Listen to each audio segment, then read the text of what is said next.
Whether you're in North or South Carolina or anywhere else in the world, enter the Cat Cave to listen to your favorite Carolina Panthers podcast as part of the Keep Pounding Podcast Network, where you can find shows like Embrace Debate and Inside the Vault, and powered by the Fans First Sports Network. I am Ryan Frick, and as always, alongside me, Shannon Smith, to talk some Carolina Panthers. Shannon, what's going on, bud?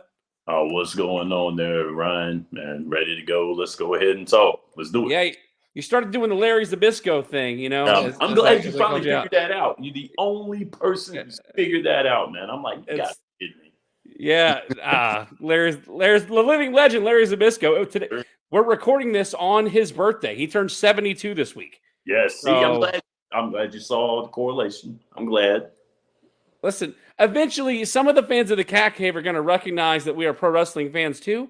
Good. I mean, Kevin Green wrestled in WCW as a Carolina Panthers, so there are some correlations between football and wrestling, not unlike my podcast, Cheap Plug for Tap Outs and Touchdowns. Last week we had Michael Davis back on the show with us, and we did a lot of talking about the firing of Frank Reich, Deuce Staley, and Josh McCown. But there's still football that has to be played, and there was a football game played this week. The Carolina Panthers, with an interim coaching staff, fall on the road to the Tampa Bay Buccaneers. And if I can get this in, yet another failing week. The Panthers fall to 1-11. Before we get into talking stats about this game, Shannon, I do want to mention that of all the things that David Tepper has gotten wrong, the color scheme change is completely awful. I am wearing my old Steve Smith jersey. If you can see this, I am wearing my 2007 Steve Smith jersey in protest because they look like a bunch of Smurfs on the field. I don't know why he decided to change the color blue all of a sudden out of the blue, pun intended.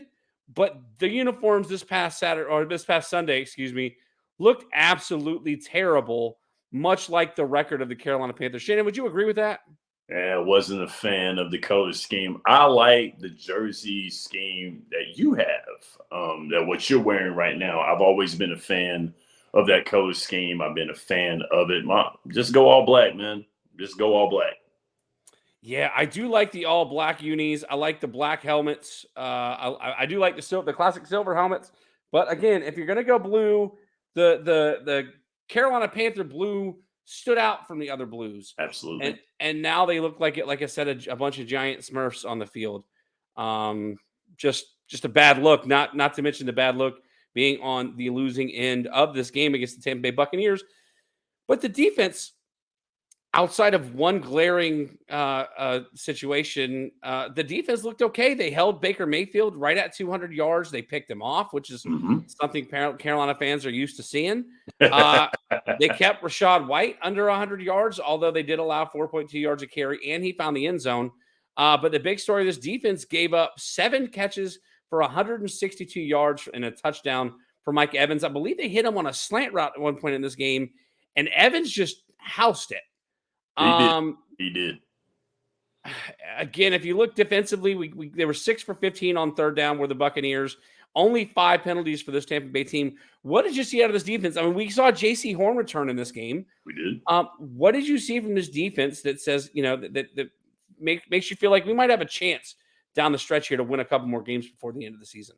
The fact that this defense finds a way to contain some of the bigger stars. Now, I know Mike Evans got his yards and then got to 1,000 yards for 10 more seasons. I know that, but Mike Evans is one of those players who's going to get his stats regardless. However, Mike Evans did not dominate the game. He was not the biggest factor of the game. The fact that they held him to 21 points. Tampa Bay can get down the field and score when Baker is on. And that just shows you why a squad with an offensive line, that's what a squad with an offensive line can do.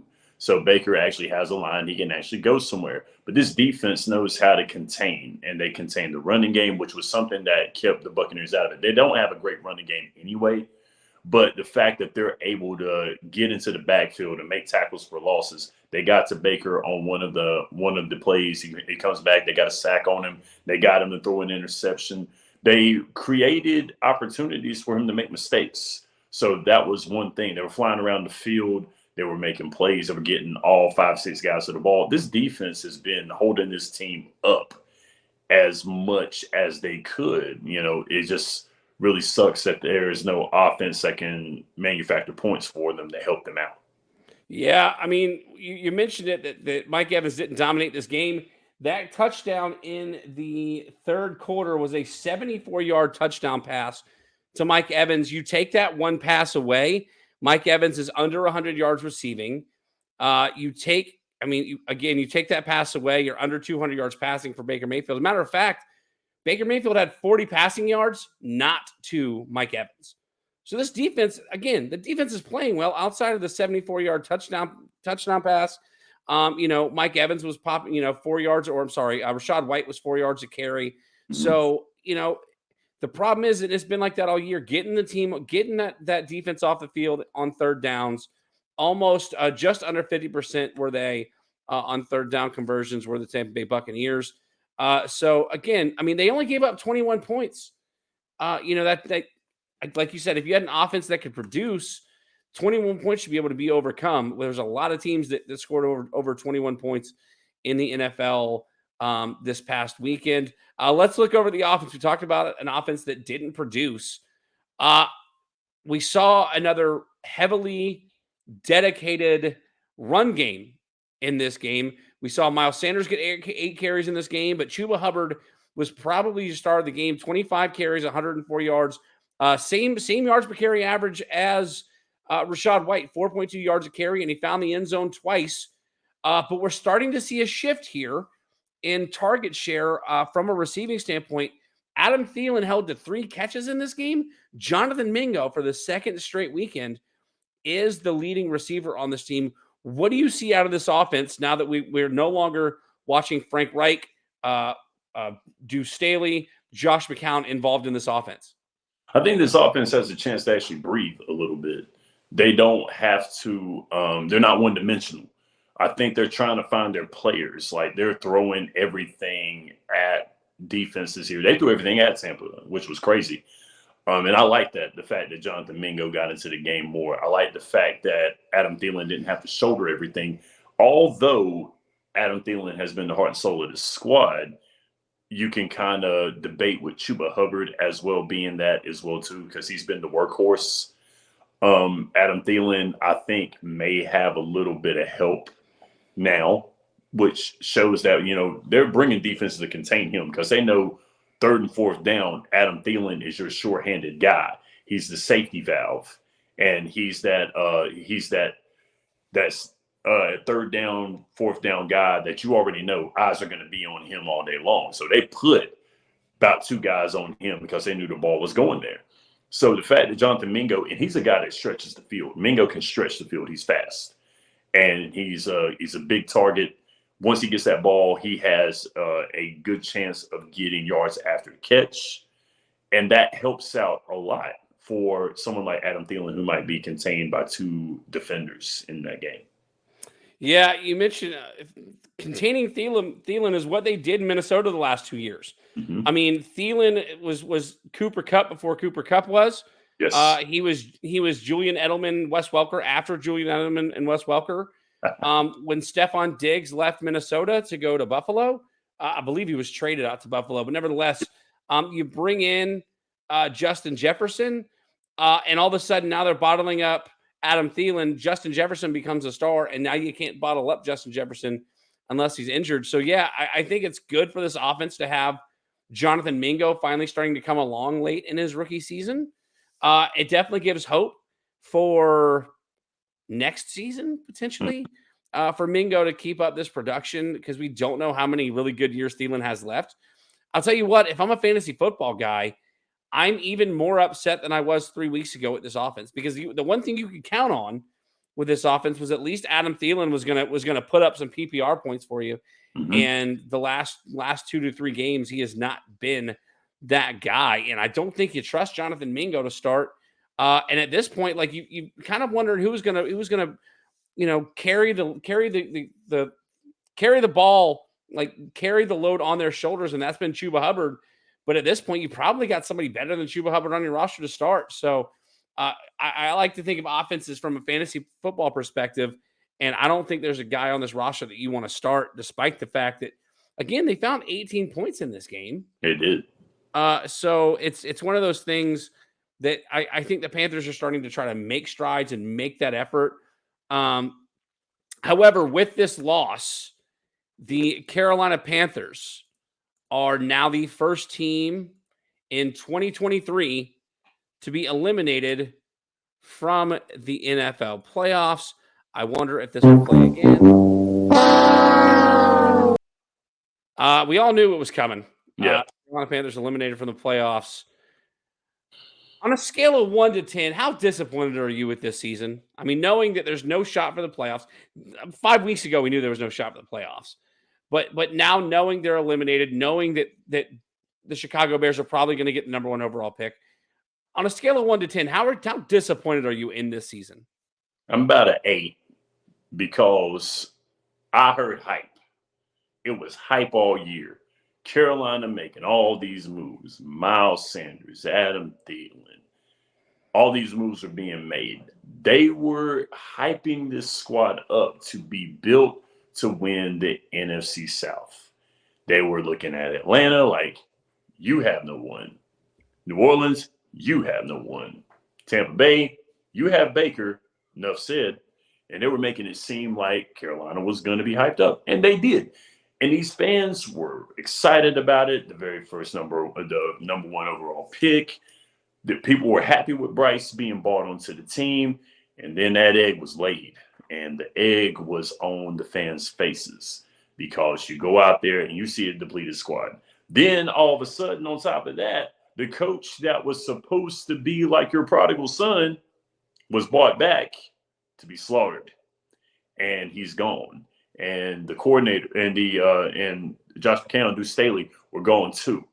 And that hurts more than anything because all the fans, like I said before, they were gassed up thinking that this was going to be the squad that was going to go into the NFC South. Now, mind you, did anybody think that Carolina was going to win the Super Bowl this year? No. But the fact that this team was going to be playing, the fact that you look at squads like Houston, who is contending for the AFC South with Jacksonville, and now look at Trevor Lawrence getting hurt. That's another thing. When you see that happening, and then you see younger squads like Chicago actually winning games, then you see Green Bay, who you're going to see on Christmas Eve, with a new look quarterback, with a new look squad, actually looking good. Shout out to Kansas City. Patrick Mahomes, you broke my heart in fantasy football again. That's the thing that gets me the most is that you see squads that are rebuilding. Look at Atlanta. Atlanta's rebuilding. Atlanta has a contention for the NFC South championship. This year, they could win the NFC South, and they could go to the playoffs. This Carolina squad gassed everyone up. We were all marks, and that's what happens. Yeah, we said it a few weeks ago on the show that we've been gaslit into thinking that this was going to be a good squad this year. Listen, I'm going to have to one up you, and it's a 10 for 10 out of disappointment for me. To everything that you said, but also that there was energy behind the coaching staff that's no longer there.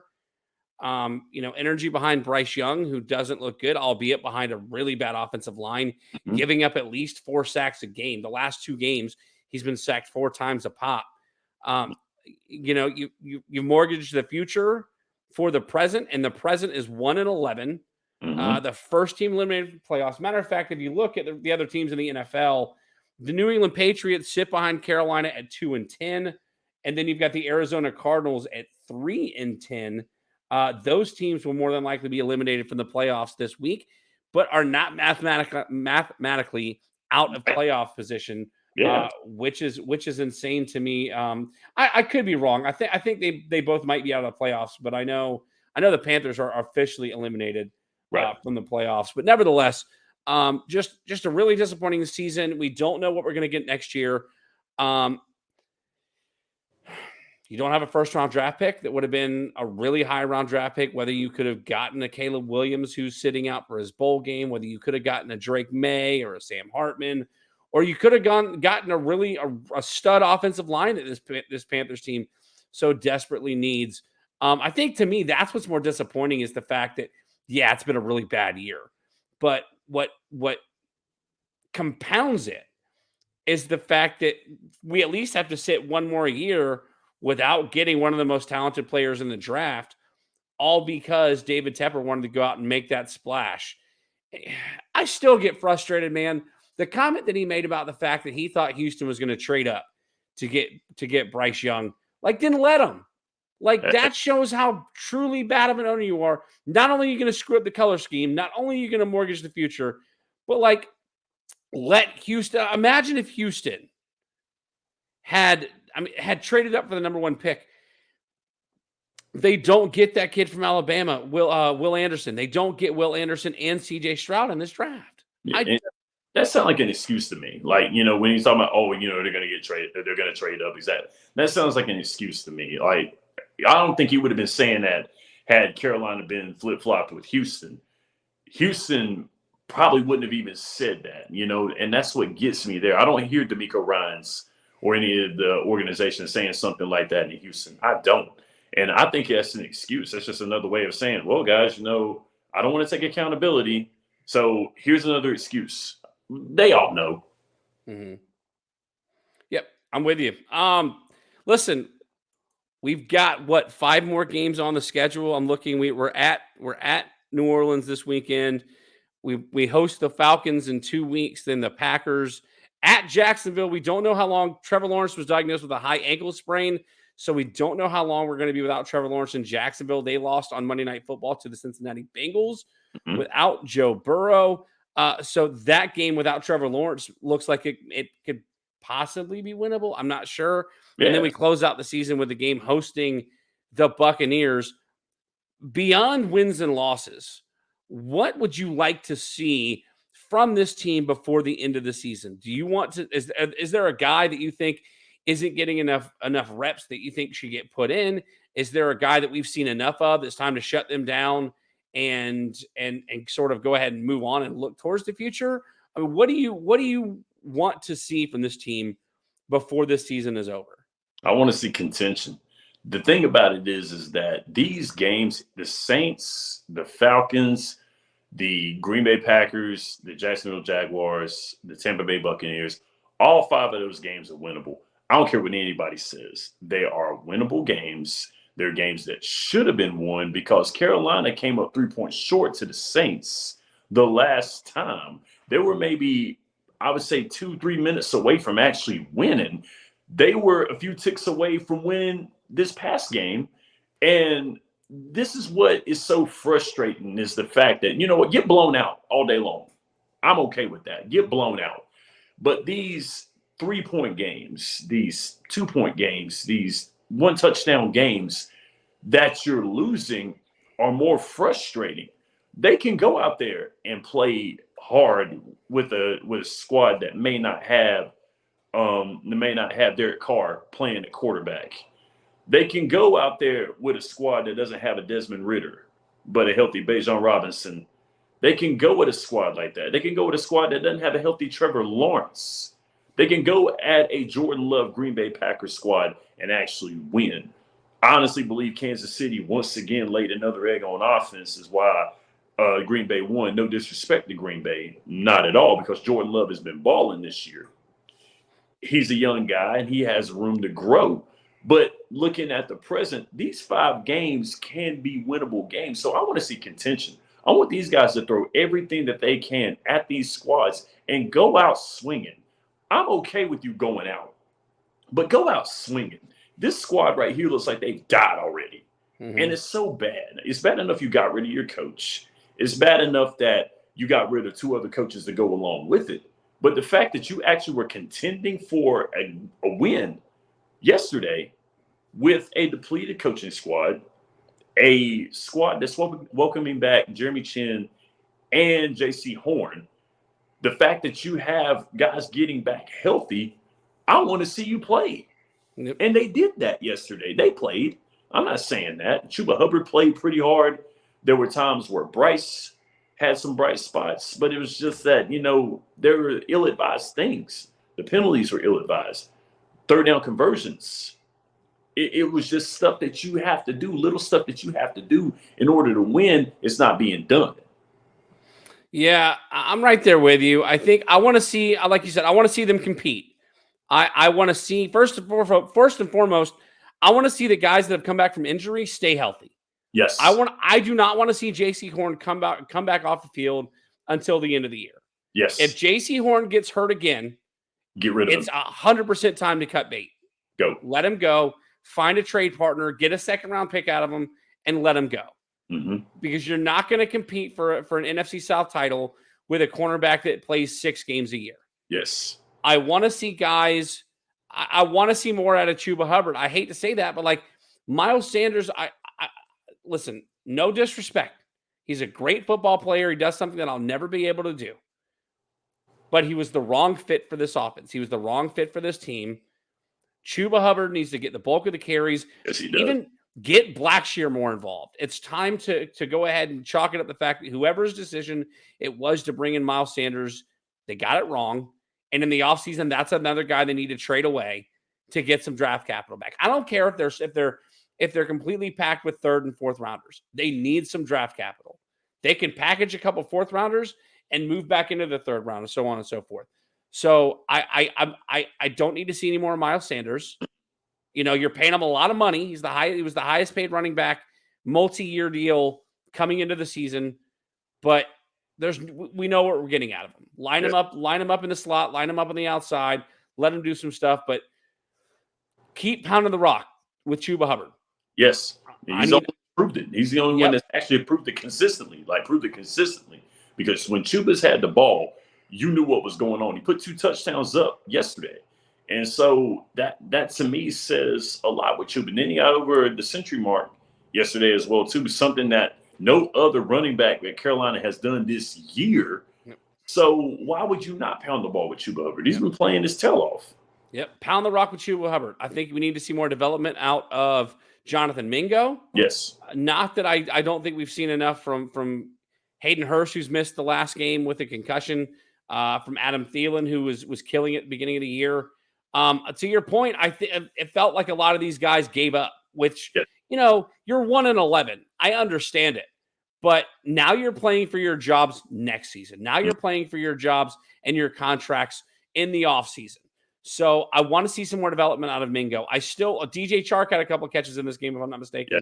Yeah. I want to see some more of these guys just compete. Go out, play like you have something to play for, despite already being eliminated from the playoffs. And just don't look like you've given up. I mean, this fan base has yet to give up on this team. This fan base would rather David Tepper sell the team than to give up on this team. So if you're not playing for a playoff spot, play for your friends, play for your family, play for the fans. Yes. And just be competitive. 21-18 is not a bad loss. No. But I want to see, and here's first and foremost, I say this is most importantly, do something about Bryce Young getting sacked. Yes. I mean, get him a line. We have 5 more games this season. We need to, and I say we, meaning the Carolina Panthers, needs to find a way not to allow him to get put on the ground 4 times a game. Absolutely. I don't care if you line up 2 extra offensive linemen as tight ends. Find a way to keep Bryce Young upright. Mm-hmm. You do not want him going into the offseason being sacked more than David Carr was in his year with Houston. Mm. You've got to find a way to protect Bryce Young in the next 5 games so that he can go into the offseason with some sense of confidence. Like, you know what? They know they want to keep me healthy. Like, all I need is some time, and I can put the ball where I know I can put it. And there were times in that game that that Bryce was throwing the ball, and it looked like he was throwing ducks. Yeah. It looked like he was just throwing flat balls because he didn't know what was going to be coming at him. He didn't know if he was going to have an opportunity to see where he was throwing the ball. There was some balls that he thrown up, and it looked like they were just close to being interceptions. They weren't tight spirals it's like he's not throwing the ball with confidence because he doesn't know what's lurking over his shoulder. And I get it. I understand. That's exactly what it is. And it's what I've been saying since we were early in the season when I said, you know what, maybe we need to put Andy Dalton in here to get murdered. Like, save Bryce Young. Let Andy Dalton take the hits. I know you said he doesn't want to be drinking through a straw. That's fine. But listen, Andy Dalton, the one game that Andy Dalton played, I felt like he ran the offense just as good, if not better, than Bryce Young has all season. He did. Let Bryce Young sit back and learn as the backup, learn as the guy who's like, listen, this is where he could have gone with the ball had he not been getting hit from behind. This is what you could have done had you not been getting hit from behind. So at the end of the day, I think the biggest thing that I want to see out of the end of the season is guys coming back from injury need to stay healthy. Yes. Keep pounding the ball with Chuba Hubbard. Develop the other guys that are on this team. And for the love of all that is holy, please protect Bryce Young. Protect Bryce Young at all costs. Shannon, we got a few more minutes, but what we do have this week is another game for the Carolina Panthers. We mentioned it a couple times. The Carolina Panthers on the road once again this week, traveling to the New Orleans Saints. And believe it or not, the New Orleans Saints are only a 5.5-point favorite. Again, you mentioned it. Derek Carr was all but carted off the game, took a huge hit against the Detroit Lions last week. Not only was he in concussion protocol, but he was also said to have had a rib injury. So there's a strong chance that we get a lot of mix of Jameis Winston and Taysom Hill this weekend from the New Orleans Saints. Alvin Kamara is doing Alvin Kamara things, finding the end zone in, I think, almost every game that he's played this season. You've got Chris Olave coming on and doing good things. But again, no Derek Carr. Jameis Winston is interception prone. Do the Carolina Panthers, one, have a chance to win this game outright, or at the very least, two, do they cover the spread here on the road at New Orleans? To be honest with you, man, I really, and I don't have the hat with me, I think that they're actually going to get it done this week. I think it's going to be 3 points they get it done. They're going to squeak by. It's not going to be a dominant game, but the reason why I feel like they're going to win this game is because the Saints are going to hurt themselves. And Carolina's going to get the win. I think they'll do it by 3 points. Yeah, listen, if you go back, I'm trying to find their schedule here. If you go back to their first game with the Saints this year, they lost by 3. I feel like they've lost so many games by a single possession outside of the Falcons was a 14-point loss. The Seahawks were a 10. The Vikings were a 7. It was an 8-point loss. The Lions dominated them. But no, the Saints game was a 20-17 loss. And in that game, we covered it on this show. Bryce Young only had 153 passing yards, but again, he was sacked 4 times. Miles Sanders got the bulk of the carries, 14 carries in that game. Chuba Hubbard only 2. I think there's an opportunity here for the Panthers to really sort of dominate the time of possession in this game on the legs of Chuba Hubbard. And I'm with you. I think they have the chance to make the upset this week. The realist in me tells me that there's no way it's going to happen, but the optimist says, maybe it does. Shannon, we're up against it. Anybody want to shout out before we head out for this week? I'm going to shout out my 49ers for beating the Philadelphia Eagles. No, Jalen Hurts does not have the ghost of Tua Tagovailoa in the back of his mind, but he has Brock Purdy back there. Yeah, listen, I'm right there with you. The older I get, the more I dislike the Philadelphia Eagles. And it's just their fan base. I mean, I watched a video where they were pelting 49ers fans, just sitting down watching the game, pelting with snowballs. It was never ending. Absolutely. And just absolutely, I mean, what's one thing to boo Santa Claus? But that's assault. You know what I mean? Yeah. Philadelphia can take a long walk. God, easy for me to say. Words are hard. Can take a long walk off of a short pier for all I care. As far as I go, make sure you go and follow me on Twitter or on X at Tapouts and TDs, Facebook.com/Tapouts and Touchdowns, where we do our live football shows every Wednesday night at 8:00 p.m. Eastern Standard Time. But until then, you may now exit the Cat Cave, but make sure you listen to more content on the Tobacco Road Sports Radio's YouTube channel and more Carolina-centric podcasts on the Keep Pounding Podcast Network, powered by the Fans First Sports Network. For Shannon Smith, I'm Ryan Frick, and we'll see you next week right here inside the Cat Cave.